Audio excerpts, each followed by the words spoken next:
Heather, how are you? Happy Thursday. Hi, Tracy. I'm good. How are you? I'm good. I am glad that we jumped on this call, obviously, like Yeah. just to do a quick special announcement with, I'm sure, everything that you've heard going on out there with mortgage interest rates. Oh, yeah. It's always good to see you, but we want to get the important messages out. I So, know. And you know what's so crazy is it's not just mortgage interest rates. I mean, what's happening right now, it affects credit cards, student loans, car loans. So it's really anything that you're financing, yeah, interest rates are being affected. So I wanted to just have this quick video with you so we could get some information out to your clients about rates, kind of what they're doing, what the difference is even of what, like 12 days ago, right, versus today.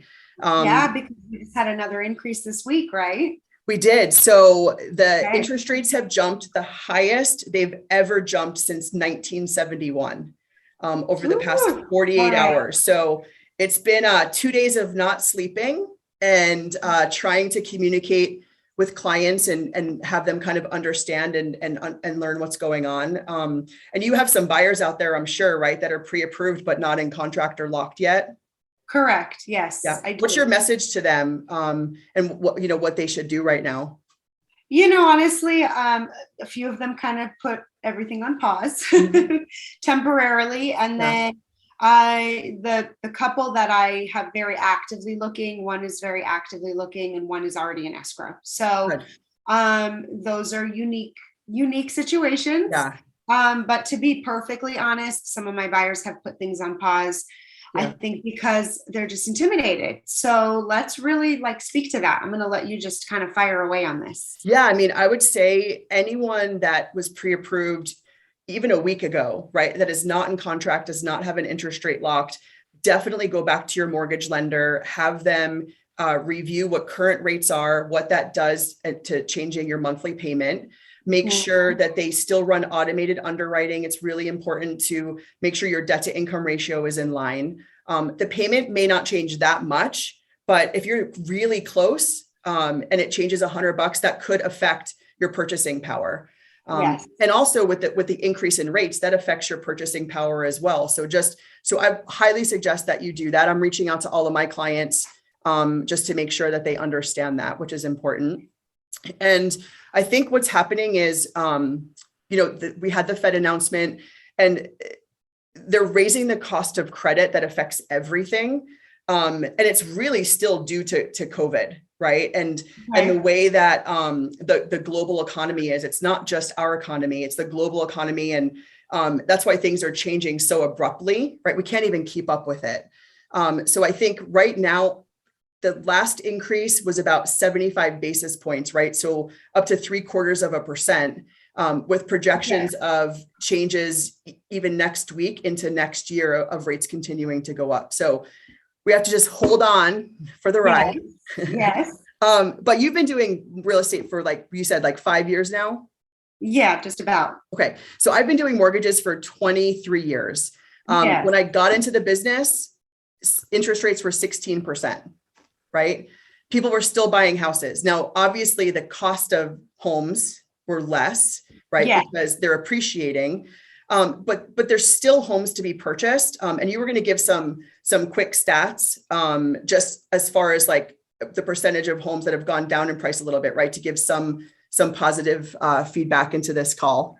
Yeah. Do we want to do that Yeah. real quick? Yeah. Just So, shoot that. Yeah. Shoot that out. So people just understand it is relative, right? So when mhm. you're seeing these rates and things increase in inflation, it will affect home prices positively for people looking to buy. Yeah, exactly. So right now in Corona, Mhm. we have 255 active homes for sale.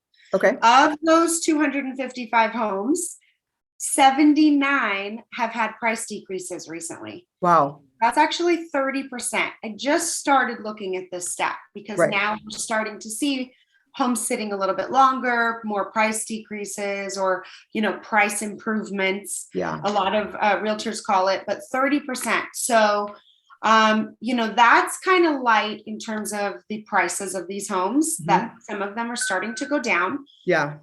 Now, the other piece, we have currently 204 homes in escrow in the city of Corona. Okay. And we have closed, we being the city, has closed 181 homes in the last 30 days. Okay. Now, last week I went through these numbers and we were at 85% of the closed homes sold for over or at list price. Okay. This week, of the 181 homes that closed, 80% closed at or above list price. So now that number is starting to fluctuate. Right. So 20% of these homes that closed in the last 30 days closed under asking. So that also gives a little bit of light to buyers as well, I think.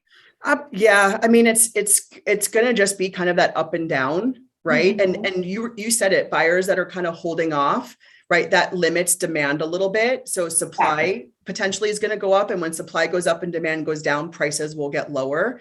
Yes. So it's just really shifting and changing. I wanted to show just a quick example of a situation that I had with a client who is in contract, who is locked in.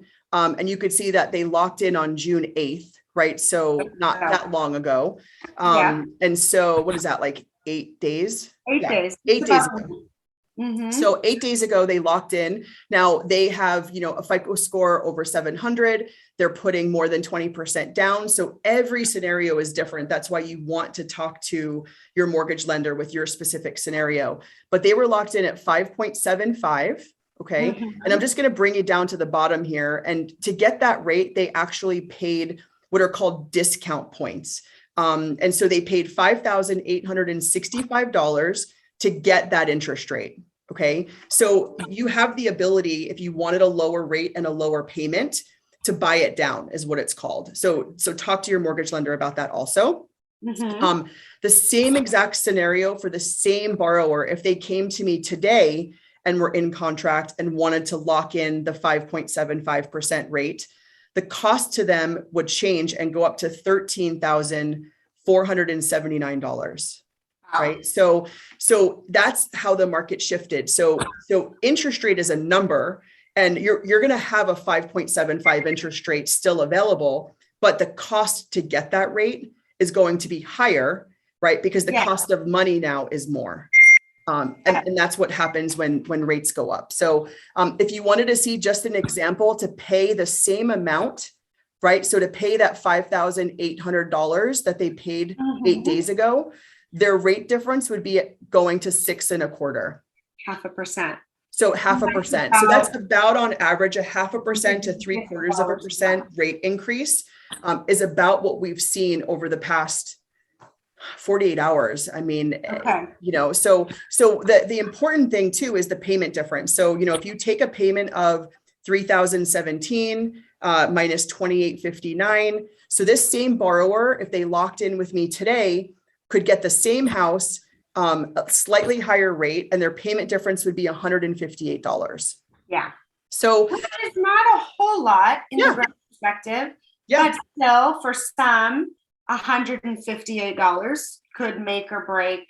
It could. Well, it could make or break the loan. It could make or break, what your expenses are or what you're anticipating in paying. So yeah, that's why it's just so important to look. And so, I mean, on average, so a 0.5% rate, $150 in payment. Yeah. Right? So you can kind of gauge and get an idea, but there should be another announcement or update next week. So we'll be sure to try to get that information out to you and to your clients as well. So, but yeah, do you have any questions for me? I don't think so. I think that kind of covered it. I know we wanted to do just like a top line real special announcement here with the rate. I would say get in touch with us. It's people, you're still going to want to buy a house, obviously, if you were thinking of it, right? Don't get discouraged, but just know the information, right? Have your mortgage lender rerun numbers for you, have them give you updated payments, have them keep you privy to what's going on in the market. And, ask about different types of loans. Maybe there's different products that have come out that haven't had as high of an increase, some type of jumbo financing and stuff like that. So just make sure you're getting educated by your lender. Yeah, definitely. And then make sure too that your realtor knows what's going on in the market. So that they're able to pull these stats that I just read and be aware of how many homes are decreasing their price, how many sold under asking, how many sold over asking, so that you're put in the best position. It's so important. Yes. Well, awesome. Well, As thank you always, so you're much, amazing. Tracie. I'll talk to you soon. All right. Talk to you soon.